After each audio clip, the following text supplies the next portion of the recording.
দুর্গাপুরে প্রচারে বেরিয়ে বিক্ষোভের মুখে পড়লেন বিজেপি প্রার্থী। সেই ছবি আপনাদের সামনে রেখেছি।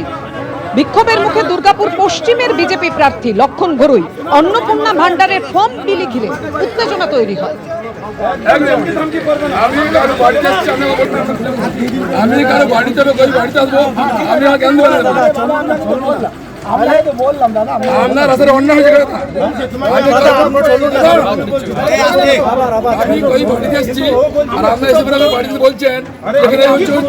আমরা বললাম ফর্মটা ফিল আপ করবেন। আপনি তো বললেন আমি কবে বলছি, আমি আগে বলছি কব না, আপনি আসতে পারেন না। আমার কই বাড়িতে এসেছি, আপনি তো ফুটবল করছেন। আর দাতনের এই ঘটনায় প্রতিক্রিয়ায় মুখ্য নির্বাচনী আধিকারিক মনোজ কুমার আগরওয়াল তিনি বলছেন, গন্ডগোল হয়েছে, অ্যাকশন চলছে।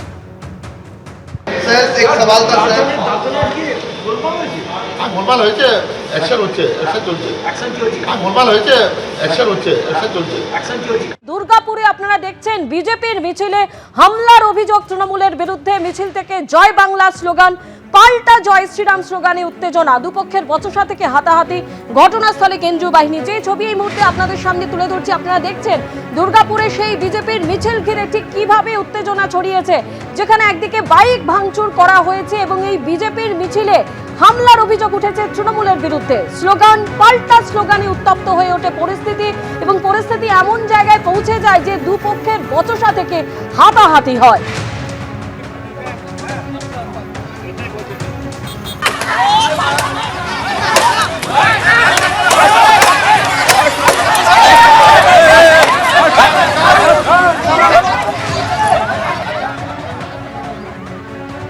প্রচারের শেষ দিনে যখন দুর্গাপুরে দেখা গেল বিজেপির মিছিলে এরকম উত্তপ্ত পরিস্থিতি, আর অন্যদিকে দাতনে কিন্তু একইভাবে ধুন্ধুমার পরিস্থিতি তৈরি হয়।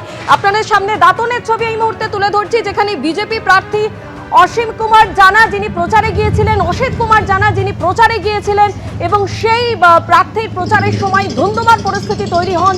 বিজেপি প্রার্থী তিনি আহত হন, তার গাড়িতে হামলা চালানো হয়, এমনকি গাড়িতে আগুনও ধরিয়ে দেওয়া হয়।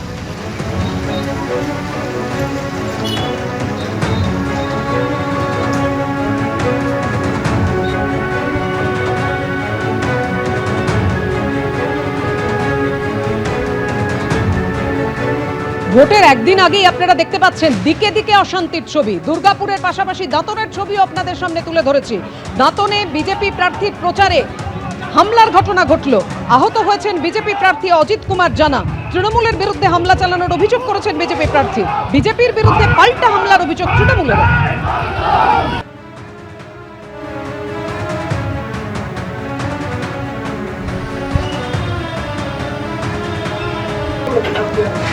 গাড়িতে আগুন ধরিয়ে দেওয়া হয়, একের পর এক বাইক পুড়িয়ে দেওয়া হলো।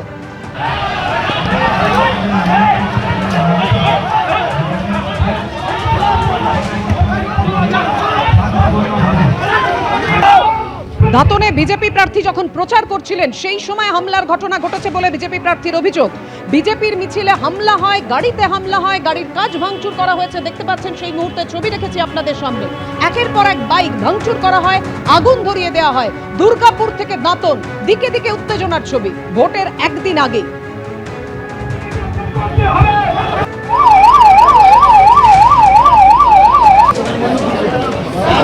আমাদের প্রার্থীর সমর্থনে আমরা একটা প্রচার গাড়ি আমাদের জাহালদা থেকে শুরু হয়ে সাউরি সাবড়া হয়ে খন্ডুই হয়ে এদিকে আমরা জ্যানকাপুর হয়ে যখন আমরা ঠিক মোহনপুর এলাকার মধ্যে ঢুকছি, ওই এলাকা ঢোকার সঙ্গে সঙ্গে আমাদের কিছু গাড়ি সামনে বেরিয়ে এসছে। পরের কিছু গাড়ির উপরে তৃণমূল অতর্কিতভাবে এমন হামলা করে, সেখানে আমাদের প্রায় কয়েকশো কার্যকর্তা ভয়ঙ্করভাবে ইনজিওর, কারুর হাত ভেঙেছে, মাথা ফেটেছে, কেউ আধমরা অবস্থায় ভর্তি আছে, কয়েকশো মোটরসাইকেল এখানে ভেঙে ফেলে দিয়েছে। প্রচুর কার্যকর্তাকে আমরা এখনো পর্যন্ত খুঁজে পাচ্ছি না, কন্ট্যাক্ট করতে পারছি না। যতবার আমরা পুলিশকে ফোন করছি, ফোর্স পাঠাচ্ছি, এখনো পর্যন্ত আমরা পুলিশের কাছ থেকে সেই রেসপন্স পাচ্ছি না। প্রচুর কার্যকর্তা আতঙ্কিত হয়ে আছে। আমি আপনাদের চ্যানেলের মাধ্যমে আমি পুলিশ প্রশাসনের কাছে অনুরোধ করব, দাদা দয়া করে নিরপেক্ষ হয়ে আমাদের কার্যকর্তা, তারা মানুষ, তাদেরকে কমসে কম বিজেপি না ভেবে তাদেরকে উদ্ধার করে নিয়ে আসুন। আমাদের ইলেকশন কমিশনের নিয়ম অনুযায়ী বাইক র্যালি বন্ধ ছিল। তা সত্ত্বেও বিরোধী দলের প্রার্থী প্রায় 300-400 বাইক নিয়ে আটরাই ঢোকেন। এবং আমার কাছে বেশ কিছু রেকর্ডিং ওরা পাঠিয়েছে, তাতে পরিষ্কার প্রমাণিত বিজেপির সেই সব কর্মী সমর্থক সংখ্যালঘু এলাকায় ঢুকে মহিলাদের বাচ্চাদেরকে বলেছেন জয় শ্রীরাম বলতে। স্বাভাবিক তাদের এই ধর্মীয় আবেগে যে আঘাত সেটা তারা মানতে চাননি। এবিপি আনন্দ, এগিয়ে থাকে, এগিয়ে রাখে।